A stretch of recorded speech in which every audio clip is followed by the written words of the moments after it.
Hello and welcome to the PennFuture All-Member Meeting. This is an annual event that we do, and it's connected to our annual impact report, which was just published a few weeks ago, looking back on the fiscal year of 2021 that ran from July of 2020 to the end of June 2021. I want to thank you all for being here today. And as I said in the chat, please know that this is being recorded. And I would like to introduce you to Jackie Bonomo, our President and CEO. Jackie? Thank you, Travis. And thank you everyone for joining us today. I am speaking to you from our Philadelphia office, specifically from the office of our senior attorney, Jessica O'Neill. So I want to thank her for the lovely artwork that's here in my backdrop. Let me just welcome you again and say that, we do a lot of events over the course of a year, and this is the one that is exclusively for you, our financial supporters and members who, as a result of your work, as a result of your support, if you will, make so much of PennFuture's really important work on behalf of our environment possible. As Travis said, it's an opportunity for us to reflect on the past year and think ahead and share with you some of our ideas and what we're anticipating to happen in this current year. And then really an important part of this particular event is to hear from you and hear what's on your mind. So we want to be sure to leave some time at the end of our time together to have for questions and answers and conversation. So before I turn it back over to Travis, I just want to say thanks again for joining us, and a special thanks to the members of our board, our President's Leadership Council, and our staff who are here today, and partner organizations and fellow activists who join in. So you'll be hearing more from me in a second. So back to you now, Travis. Great, thank you, Jackie. And please, if you have any questions throughout the event, you can put them in the chat or the Q&A. We're going to start with a short video from the chairman of our board of directors, our chairperson, Scott Tobe. Hi, I'm Scott Tobe, chair of the PennFuture board. I'm proud to be associated with PennFuture due to the incredible staff and the work that they do every day, whether it's the Women in Conservation event or the work that their staff of attorneys do. Everything they do well. But everything they do, they couldn't do without all of you, our members and supporters. It's because of your trust in the organization that we are able to do all the work that we do across Pennsylvania. So thank you so much, and we really, really, truly appreciate you and hope that you have a great rest of your day. Thank you. Thank you very much, Scott. We greatly appreciate that. And we want to now have another short video clip. This one is from one of our great volunteers and members, Margie Cuista. And she had originally planned to give these remarks during an event we had for volunteers a few weeks ago, but unfortunately had some technical difficulties. And so we greatly appreciate that she was able to record this for us today for this event. And I will bring it up right now. And start recording. My dear friend Jane Will, Susan, and myself. Jane and I have been involved in public policy advocacy for a long time, along with many of our friends at Market Square Presbyterian Church. But it wasn't until more recently that Jane and I became better organized, thanks in part to our good friend Kevin Long, and co-chaired the Market Square Ecology Advocacy Group. Jane relished the fact that it was her responsibility to be regularly in touch with Michael Mrazir to make sure we had the latest information to share with that group. Jane persisted at age 89, despite severely limited vision and hearing. Since Michael had asked me to speak briefly on this Zoom, I've been thinking back to the individual voices responsible for waking many of us up to the climate crisis the world faces. It was our dear friend Jim Jones, retired pediatrician and early board member of PennFuture, and the energizer back then in the 90s of the local Physicians for Social Responsibility chapter, who invited John Hanger to speak at Market Square Church about the founding of PennFuture in the very earliest days.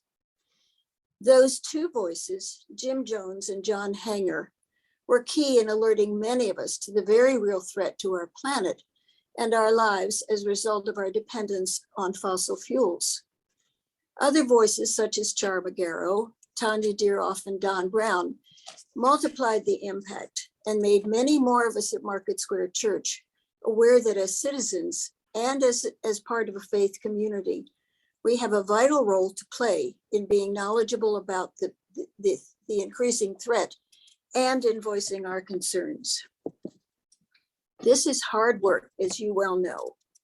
Thank goodness for PennFuture, Conservation Voters of Pennsylvania, PSR, faith organizations, and others who have the determination and the staff to equip those of us who are volunteers with the information we need to maintain contact with our elected officials. Those are the ones who create the laws that make the difference in how our air, water, and land are protected or not. It's especially hard here in Pennsylvania. I confess that I am often disheartened with my own efforts with my Pennsylvania representative and senator, who have been steadfast in their opposition to the Regional Greenhouse Gas Initiative.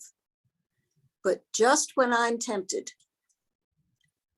to step back, there's yet another Zoom opportunity or group opportunity to be inspired by those of you with Conservation Voters and PennFuture, or Michael Mann or Bill McKibben. And I'm reminded we are all in this together and doing everything we can to save our precious planet. A personal story with which to conclude. On November 1st, my dear friend Jane and I were watching the latest discouraging environmental news on the NewsHour. We were simultaneously voicing the depth of our concern about the world that our grandchildren were inheriting from us. Those were literally Jane's last words as the stroke she had minutes later ended her life. But Jane's 6 grandchildren know that at age 89, she remained determined in her efforts to speak out in hopes of preserving the earth for them. Jane was a voice that made a difference, which inspires me to keep on keeping on, which is what all of us are doing for one another.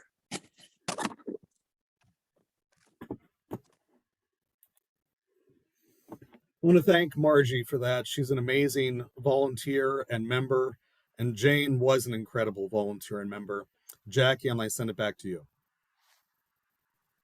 Thank you. And thank you again, Margie, as well from me, and for dropping some, really important names in the history of PennFuture. Really appreciate you shining a spotlight on all them. And I guess in terms of what I have to say today, I will drop a few names myself, but I want to just make it absolutely clear to everyone that this has been a really important and year for PennFuture, and it took a lot of people whose names will not maybe get mentioned today, but just want to mention the incredible staff, the incredible board, leadership council, and of course, all of you. So just to start by saying that the year covered by this annual meeting has been an incredibly important one, both in its own right, but also in teeing up some of what we are experiencing right now. There's a continuum from one year to the next, obviously. For PennFuture, our 3-year strategic plan and the themes that it presents continue to really be a guide star for us. And so let me start with talking a little bit about stopping the petrochemical build out in Pennsylvania and our work in that space. This really is a never-ending threat that demands our constant work. We're raising awareness, we're educating policymakers, fighting new facilities and infrastructure, and taking the fights to the courts when necessary. Last year at this time, PennFuture released the 3rd edition of our fossil fuel subsidy report. which details the nearly $4 billion in subsidies received by the fracked gas, oil, and petrochemical industries. This report is really an important component and launchpad for a lot of PennFuture's work, both in terms of exposing the truth around these subsidies and the industry that benefits from them, and also in terms of holding policymakers who vote for these subsidies accountable, both in terms of the favoritism that it shows the industry, but also for exposing the lack of a level playing field that this inordinate amount of investments going toward fossil fuel industries, what it's taking away, and the non-level non-level playing field for any number of green industries, be it renewable energy, agriculture, small business, the list goes on and on, that could be doing so much better and deserve to be doing so much better if only the helping hand that the fossil fuel industry gets was a little bit more equitably distributed in other places and spaces. So I would say in the future, look for that fossil fuel subsidy report edition 4.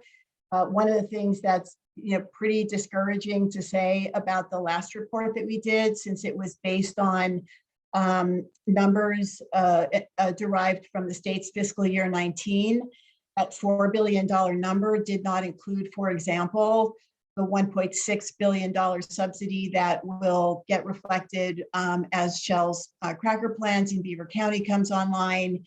And let's not forget that over the course of the last couple of years, the state also authorized an additional $620 million subsidy for additional petrochemical expansion that isn't reflected in those numbers, but will be available to continue to take us in that wrong direction. Let's put it that way.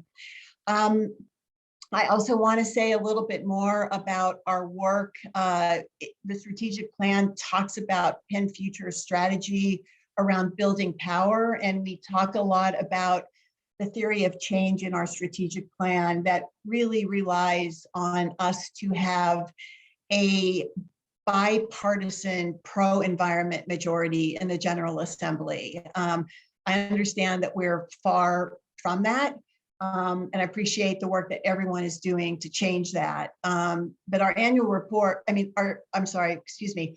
our strategic plan really set out what was at the time a new proposition for us, that an engaged citizenry and electorate participating in a healthy democracy can drive that change.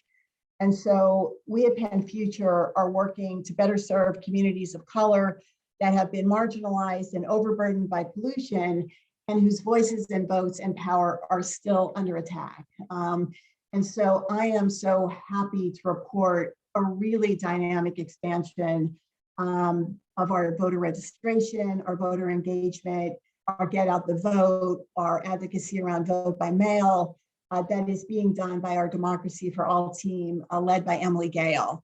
That work is up and running, or soon will be, in Lehigh, Northampton, Luzerne, Lackawanna, Schuylkill, and Allegheny counties, after a lot of work, and very hard work that happened over the past year to kind of tee up what's about to happen now. And oh, by the way, a $750,000 investment. So really a significant program, and we're hoping for just a fantastic year from that team.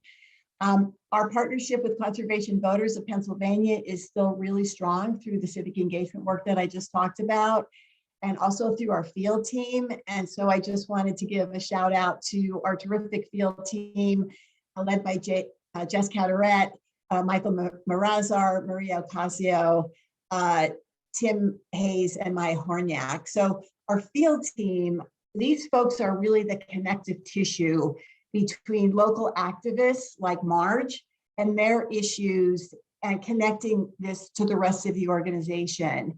And this team is really doing great work, and in particular over the course of the last year, having organized a great many people, including some of you, to defend the ongoing attacks against RGGI, the Regional Greenhouse Gas Initiative, and I'm referring to our team of RGGI defenders. So the field team and you, the advocates and activists, are kind of our team on the ground for Reggie. And you all, as you know, are connecting to Ezra Thrush, our man of the Capitol, and Rob Altenberg, our Senior Director of Energy and our expert on a great many things, including Reggie. So that's just a little intersectional perspective on building power and the people that help make all that happen. I wanted to also talk a little bit about our work creating an alternative economic development and job creation strategy. Again, something that has been called out in the strategic plan. So PennFuture has been committed to working for a clean energy economy. And along with our defensive work fighting the petrochemical expansion in Pennsylvania, this proactive campaign for a greener economy is our best hedge against addressing the ongoing climate emergency. So in the summer of 2020, PennFuture set the bar for what green stimulus and investments need to look like here in Pennsylvania.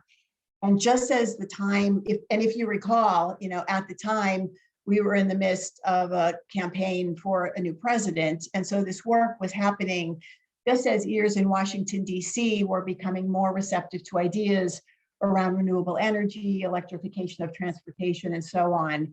And so early last year, we were able to raise some money that enabled us to pivot more substantially to the federal level in anticipation of the policy and investments that would be coming into Pennsylvania from Washington, D.C. And I should mention too that another important partnership in this federal work has been the National Wildlife Federation, and just reminding folks that we are the state affiliate here of National Wildlife Federation here in Pennsylvania. So as a result of the additional attention that we were able to put at the federal level, we now have recovery dollars that we believe by the end of this legislative session in November here in Pennsylvania will be directed to addressing many of Pennsylvania's water needs, whether it's funding for better and more sustainable agriculture practices, to speeding up removal of lead pipes, and everything in between. So we remain hopeful that by the end of this session, we'll see the creation of a clean water fund and a growing greener fund, again, with some of those monies derived from those federal dollars.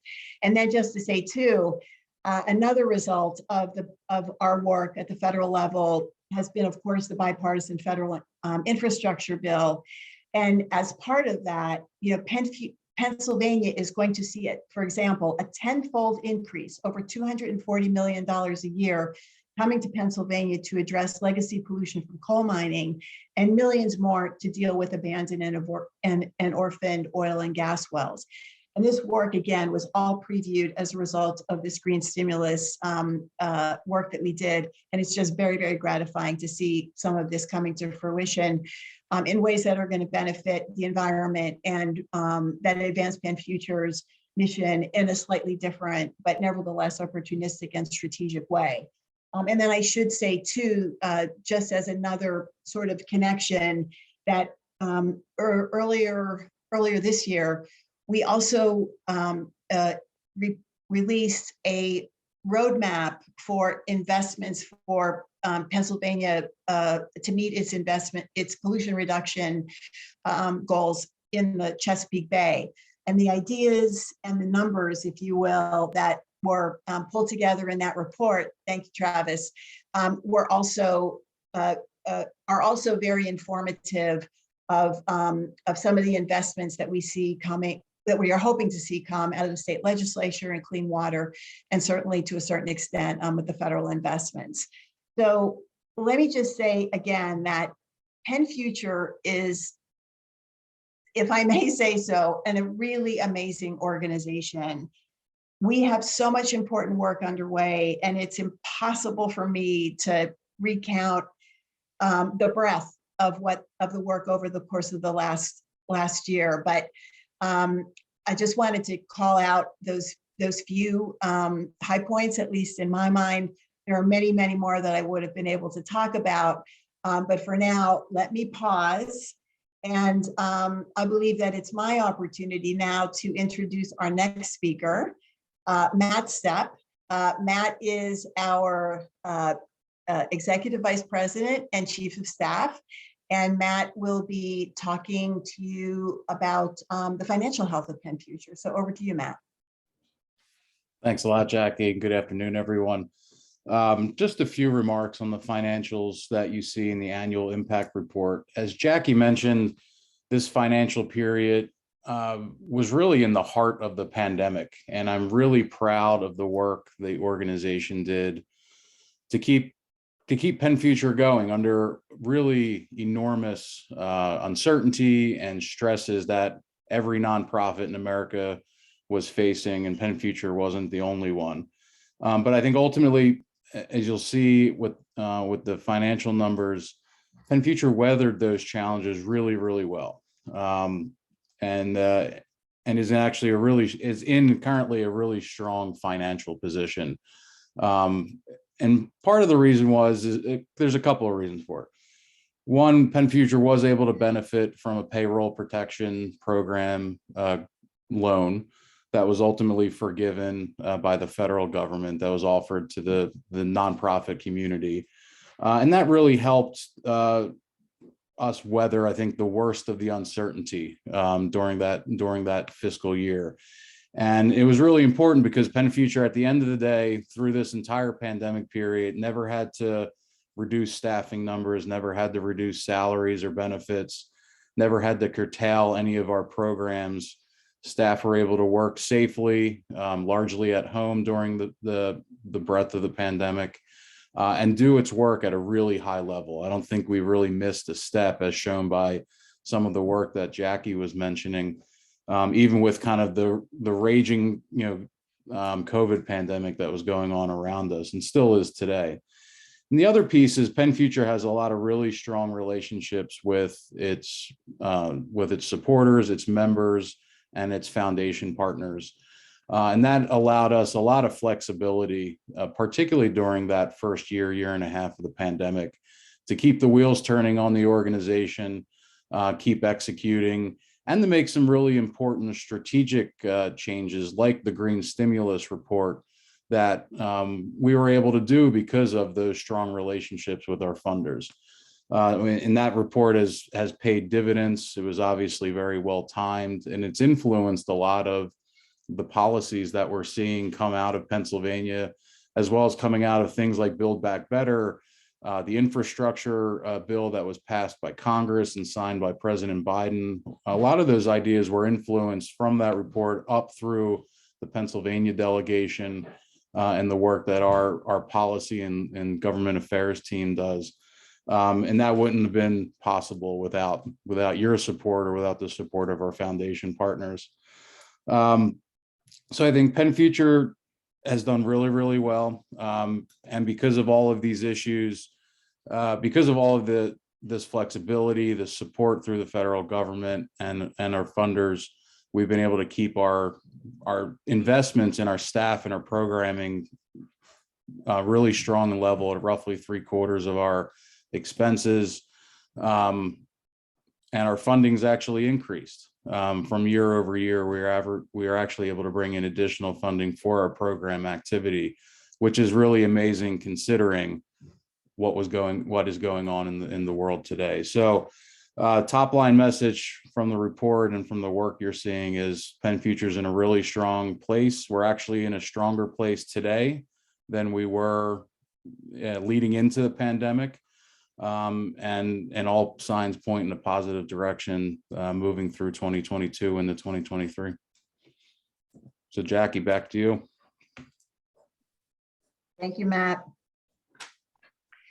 So I'm going to go just a little bit out of order here as I talk about the coming year, which is going to be a big one for Pennsylvania, and it's going to be a year of change for PennFuture. I think that most of you know at this point that in February, I announced my retirement after a 37-year career in conservation and environmental work. And as a result of that, we're going into a transition. And it's just a delight to be able to say that Matt is going to step in as interim president after I retire on July 12th, I think is the date. And the organization is going to be in really great hands. So I'm going to actually share this sort of look at the year ahead with Matt, because I'm only going to be around for part of it, if you will. So as I said early on, this is going to be a big year for Pennsylvania. We are going to be electing a new governor. And it seems, along with my retirement, electing a good portion of the state's General Assembly, because a lot of those folks are announcing their retirements as well. So there's important threads that are going to continue this year. This organization is going to continue to watchdog new petrochemical facilities. I mentioned earlier that we're really concerned about a potential distribution of the $600+ million subsidy to fossil fuel interests that I mentioned previously. And we are fully expecting to see new subsidies, including possible earmarks from the federal dollars that we mentioned to go toward this industry. We are looking very closely, along with other environmental organizations, at a proposed facility in southern Luzerne County by a Texas company called Nacero, who is looking to potentially locate a gasoline refinery in southern Luzerne County, and to do that successfully, we believe, would necessitate them having to pull down a lot of subsidy work. But in terms of our watchdogging new facilities, this would be a really good time for me to shine a light and ask you to celebrate with all of us the significant win by PennFuture's legal team that we announced the day before yesterday. Our fantastic team of lawyers were successful in stymieing, in fact, halting the forward movement of a liquefied natural gas facility in Wyalusing in Bradford County. This win is going to necessitate that the company start a permitting process all over again if they decide that they will continue, giving not only economic factors, but the fact that they will once again come under scrutiny of the local community that is opposed to the facility, and of course the scrutiny of PennFuture's lawyers and that of our partners at other environmental organizations. So before I turn it over to Matt, there's just one other thing that I want to mention, and that is that PennFuture, conservation voters, and others are working together. So we're a group of traditional conservation and environmental organizations working now at a table with environmental justice and frontline communities to develop a common agenda that is aimed at candidates in this election year, candidates for all political, from all political parties. So this will be a statewide common agenda that is intended to elevate our issues and present a series of policy recommendations for candidates to consider as part of their 2022 campaigns, including, as I mentioned, the very important campaign for governor. So this project is replicating the first ever truly common agenda that PennFuture and other organizations did back in 2017 for the 2018 election year. But this time around, we've got a decidedly broader and more diverse set of participants who are developing the common agenda and recommendations. And I just want to put that on everyone's radar to look for that thing to be completed in May. I'm sure it will be released with quite a bit of fanfare. So I would just say more to come on that. So let me just pause and let Matt sort of pick up the world after July or after the end of June or something like that.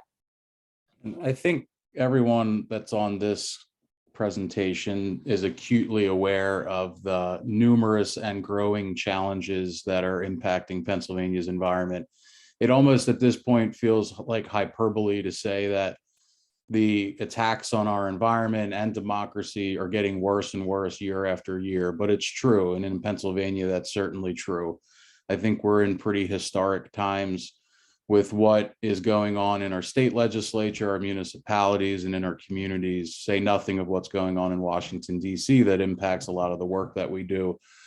And so PennFuture is at, I think, the forefront particularly this year, on a lot of these big fights, whether it's attacks on our democracy and our ability to vote by mail, whether it's emerging issues in the fossil fuel industry, like the impact of Bitcoin mining and restarting old coal plants and natural gas wells to support cryptocurrency, or the proposed hydrogen hub that the fossil fuel industry wants to build out in throughout Western and Northern Pennsylvania. These are all big top of the line issues, and we're watchdogging and fighting a lot of projects around the state and policy issues to support them. But I wanted to highlight two focused projects just to give a sense of things that are going to be coming up over the next 6 to 12 months. As part of our fossil efforts to really hold the fossil fuel industry to account, we've been working on a new report that sheds some sunlight on the Department of Community and Economic Development, or DCED. And this is kind of I would call them a shady state agency, in that they're not very transparent in what they do, but they're also one of the biggest supporters, state government supporters of Pennsylvania's fossil fuel industry through grants and loans, through tours of state officials to projects and well sites. They go to other states to try to woo fossil fuel industry companies to the state. They're a big promoter of the fossil fuel industry, but it's one of those agencies that I think particularly the environmental community and the general public just doesn't have a really good handle at what they're doing and how deep that support goes. So our policy team has been really digging deep into the agency since last year, and we're looking to release a report that sheds light on it later this year. So look out for that. Which we hope is going to have a similar impact to our fossil fuel subsidy report, because it's yet another layer of the onion for how deeply Pennsylvania is connected to this polluting industry. And then the second piece is taking an even more focused look at what we're doing at the municipal level. In Philadelphia is another place that has a lot of promise on environmental issues, particularly on clean water issues and climate issues, but has a lot of issues with political leadership and a lot of enormous challenges outside of the environmental field, and housing and violence, education. And so we've been working on the ground, our campaign team has been working on the ground to engage at the neighborhood level, community leaders, community organizations, building trust and relationships with these folks to help elevate those voices within the policy discussion. And just like the governorship in 2023, Philadelphia is going to be voting for a new mayor in 2023 as well. So it's a time of important transition, and hopefully a time of renewed interest in doing big things in a place like Philly. And while I'm kind of born and raised in Philadelphia, I live just outside of the city. A lot of what happens, particularly on more progressive policies that happen in Philadelphia, also tend to spread to other municipalities around the state. And so if we can lead on a lot of these issues around clean water and climate in a place like Philly, I think it provides a really good model to other places around the state, like Allentown or Pittsburgh or Erie, that to show other politicians that you can do this and it has an overwhelming benefit. So we're going to be working on a policy agenda process similar to what we're doing at the state level that Jackie was talking about, but focused on the municipal level. What can Philadelphia's city council and mayor do to support environmental issues? And again, really bring up and raise up those neighborhood and community voices. So it's not just environmental advocates, but it's really the folks on the ground that are yearning for this type of support. And so this is a process that's going to be ongoing throughout 2022, with an eye towards the mayoral race in the spring of 2023. So keep an eye out for updates on that as well. So I think I'm going to pause there because I think Jackie, you have some final thoughts, and then we want to give enough time for Q&A. Yeah, I think that's right. I think this is where I'm supposed to say a few words about my retirement. So obviously this will be my last annual meeting as president of PennFuture. And as I wind down my career, maybe just a couple of thoughts. There's just so much privilege involved. There's so much privilege involved along the way. I'll just say that, but there's also the privilege of having a passion for a cause, and for the planet and nature in my case, and being able to actually make a living advocating for those things is it feels rare. And I like to think that I never really took advantage took advantage in a negative way of all those opportunities that have been afforded to me. And to kind of cap the career, if you will, off, leading an organization like PennFuture, again, has just been a real privilege. I started at PennFuture as chief operating officer, and we spent a lot of time professionalizing the organization, getting those business systems in place, if you will, that have now been leveraged to support the kind of programmatic growth that we've seen over the course since I stepped in, if you will, as president, and that I'm absolutely positive is going to be part of the organization's story, moving forward. So it's also just a great opportunity to call out, yeah, it's about the planet, but it's also about the people that you've met along the way. And in my case, there have been people all over the country, and coming back to Pennsylvania and being able to do the work here was really, really important, because ultimately, like, this is where my sense of place is, and being able to do the advocacy here was really, really important.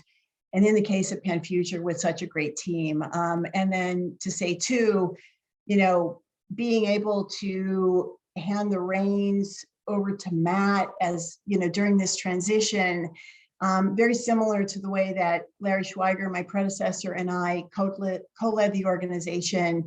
Matt and I developed that type of a structure and relationship and business model, if you will. And, he has been a mirror to all of my priorities and my philosophies, co-leading the organization. And he will now, as we move into this transition, bring his own brand of leadership that absolutely will provide the continuity and the stability that I think have been in place with the organization over the course of the last 7 years or so. So I wanted to just say that. And then I wanted to just say one other thing before we turn it over to you. One of the things that I can't really talk about as impacts for PennFuture, but that has been really impactful for me over the course of the year, was as we kind of came out of the pandemic and we kind of had little dips between surges of COVID, especially when it was in nice weather.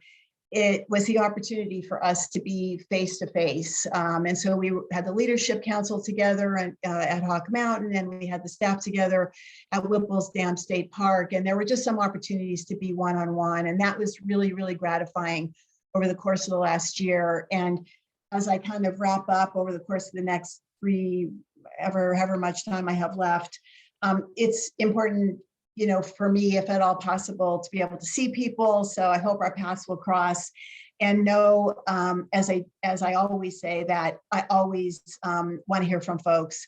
And then the last thing is to just say thanks again and keep supporting us. So with that, I think we are right on time, Travis, to get to hear from our participants today. Excellent. Yes, and we do have some questions already. Matt, I'm going to toss the first one to you, and this will give you an opportunity to talk a little bit about the relationship that PennFuture has with CVPA and the difference between 501c3 and 501c4 organizations. And the question from Cheryl was, does PennFuture endorse political candidates or rate them for their environmental views? Yeah, and this is a really great question, Cheryl. PennFuture does not endorse candidates or rate them. In fact, we're legally not allowed to. by the IRS. 501c3 organizations cannot engage to show any sort of support for a political candidate. And those are the types of tactics that the IRS certainly looks at when trying to decide whether within the boundaries of the law or not. What we do in PennFuture back in 2016, 2017, forged a strategic partnership with Conservation Voters of Pennsylvania. They're a 501c4 organization that does do electoral work, endorse candidates, invest in candidates, and they put out an annual scorecard ahead of elections that rate all of the state House and Senate politicians on their votes for pro-environment, their votes on environmental issues. And that strategic alignment has kind of obvious touch points that we've talked about, things like the Democracy for All program and our field team. These are shared programs between the organizations where we can lend both of our expertise. But it does allow the organization's staff to engage on some of these issues in a legal way. So while you'll never see PennFuture endorse a political candidate, please look to our partners at Conservation Voters for that type of information. And Jess, if you're still in the chat, you can link to CVPA's website for more information on that. Matt, thank you for that answer. Jackie, we do have a question for you, of course, that should be of no surprise. It's from Jess. What's your favorite memory or win looking back at your time at PennFuture? Just throwing me a softball. So I don't know what the exact date is, but I believe it was 3 or 4 or 5 days before Pennsylvania locked down for the pandemic. We coordinated a convergence on the state capitol in Harrisburg to rally and speak out against House Bill 1100, which was an open-ended subsidy for the petrochemical industry. And we just had a lot of amazing organizations there. We had a lot of amazing legislators standing side by side with us, and in the rotunda of the Capitol, speaking out against this horrific subsidy package for the fossil fuel industry.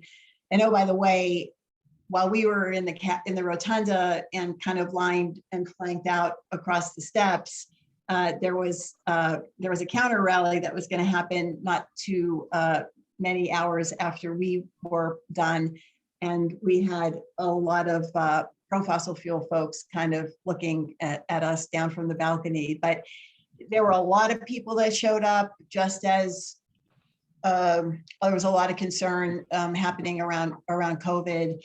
And it was a great team effort, and there were a lot of organizations that were involved. So that's going to be a favorite memory, in that it was energizing, and it involved like a lot of people and a fantastic coming together of the community and all of its diversity. It was a uniting issue, and that felt really good and important as well. Thanks for that question, Jess. Matt, Jess also tossed you a bit of a softball, and that is, what is something that you're looking forward to as you step into the role of the interim executive director? Yeah, that's not a fair question, but I appreciate it. Yeah, I think, look, I think first and foremost, I'm really thankful for Jackie and the board of directors and the staff's support and confidence in being able to move into that role. At the end of the day, I look at it this way. It's really humbling doing this work every day. It's amazing that a person could have this job. And when you really think about it, how crazy that is we're up against multi-billion-dollar polluters, companies that have all the political support, all the lobbyists, all the big PR companies, all the big law firms, kind of you name it. It's a real David and Goliath story, and has been since the advent of the environmental movement in the United States. And so the thing I'm most looking forward to is continuing to lead this organization in the battle. PennFuture doesn't shy away from the big fights. We're a real ragtag group of experts that really feels like we can win, and we do. And you heard about the most recent win in Wyalusing, going up against a company that's worth hundreds and hundreds of millions of dollars, and a couple of environmental lawyers was able to stop that project. And as I mentioned before, we're in a really historic time, and the things that are going on in Pennsylvania are going to have far-reaching impacts on our environment for decades to come. And so leading this wonderful team of staff into that battle with your support, really in bringing and raising the voices of the community and you all into those fights, we have a real chance to make a lot of history in the coming months and the coming years. And I'm really excited about that. Matt, probably the most pressing issue in Pennsylvania right now regarding the environment is whether or not Reggie's going to get passed. Could you talk a little bit about the Regional Greenhouse Gas Initiative? Reggie's going to get passed. One way or the other, Reggie is going to become settled law in Pennsylvania. I think the facts are on our side. We've gone through a grueling 2+ year regulatory battle to get that into place. There are going to still be some legal battles to fight ahead, but our attorneys are really confident in being able to win those battles.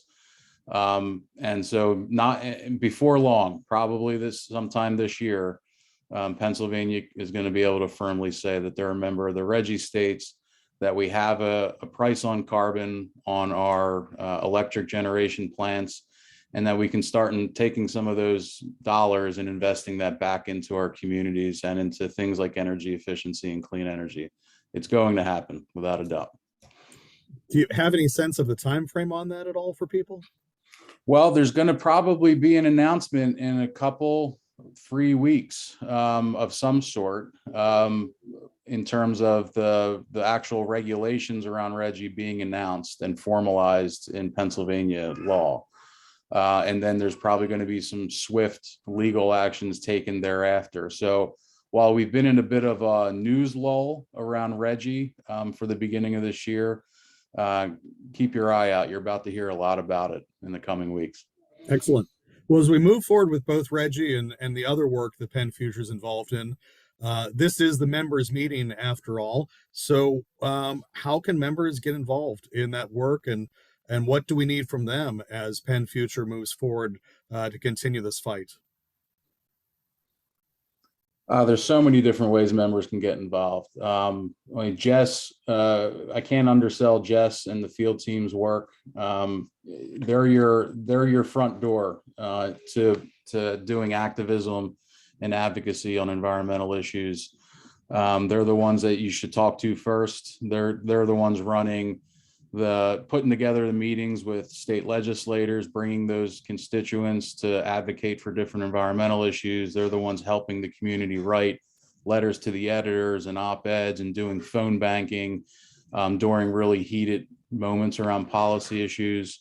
And they're also co-hosting events with communities around the state on important issues that are impacting them. So they're definitely the front door to get involved, and there's a lot going on across a lot of different issues. So definitely talk to Jess and her team. Absolutely. What about the action alerts? This is a question that comes up now and then. How effective are they really in terms of getting our representatives to pay attention to these issues, or possibly even change their mind? I think, and the data proves this out for us, I think they're really effective. I think, for most legislative offices, now there are going to always be that legislator out there that just doesn't care. They walk to their own tune and they don't care what they hear from the outside world. But for most of them, when they get 50 emails or 50 phone calls into their district office on an issue, their ears perk up. It's something that they have to pay attention to because their constituents are barking at them to pay attention to it. And we hear that all the time from our state legislators that, we haven't heard a lot on this, or we're hearing a lot on this thing. And so those action alerts, when we're able to turn thousands of our members out on a particular issue, it really does, it makes the state legislators pay attention. And that's really hard because you got to think from their perspective, there are hundreds of issues being thrown at them at any given moment. And so what we're doing is helping them prioritize. We're raising it to the top of their inbox. And it really makes our job easier because then we can go in and do that next level of education and advocacy now that they're paying attention.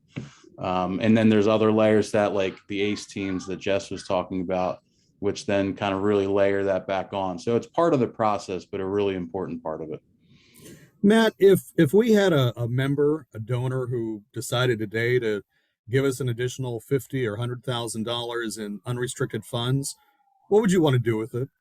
Hire another lobbyist, without a doubt.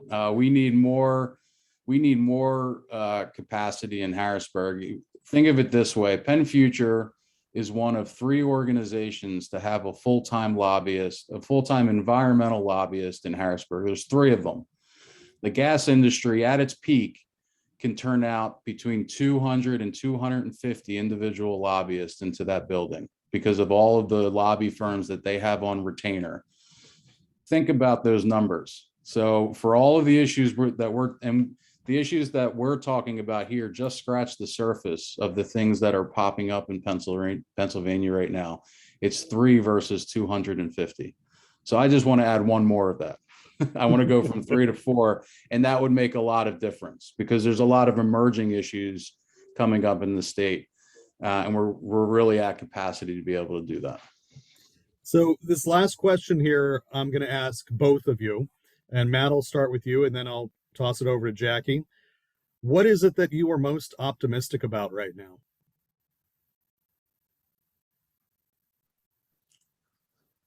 Oh, that nobody is giving up. I mean, the challenges of the world right now, just thinking of the environmental challenges on a daily basis is really overwhelming, but nobody's giving up. We're still fighting in Wyalusing. We're still fighting in Erie and Philadelphia and Pittsburgh and Harrisburg. Nobody's giving up, even under this enormous weight of challenges on our shoulders. And that's really awe-inspiring. I mean, that shows that there's a really bright future, not only to this work, but to the Commonwealth. Jackie, you get the last word on this. Well, thank you. Thanks. So, I mean, for me, Reggie is going to be a big win. That has been our climate priority. That has been a climate priority. I think there is a very good chance that we have bipartisan legislation out of the General Assembly, bipartisan legislation around clean water that feels material. And then I'm also optimistic that if the state and municipalities can get their act together and understand the incredible opportunity that these federal dollars represent in terms of advancing a whole slew of projects that not only remedy legacy pollution, but build resiliency here in the Commonwealth, whether it's through transportation or through the remediation projects that I thought about, that I mentioned earlier. Like, that all feels pretty good to me. It feels like it's been a long time since we've sort of stood at the cusp of so many material positives in the win column, if you will. Excellent. Thanks. Thank you. Well, that concludes our 2022 annual members meeting. I want to thank both Jackie, you, and Matt very much for your participation in this. And of course, thanks to all the attendees and for your questions. Thanks, Jess, for helping out in the chat. And thank you to all of our members who attended today or are watching this recording. We greatly appreciate what you do, and we can't do it without your support. You are what makes PennFuture matter and happen, and we greatly appreciate it. Hope everyone has a great rest of the day. Take care, everyone. Bye, everyone.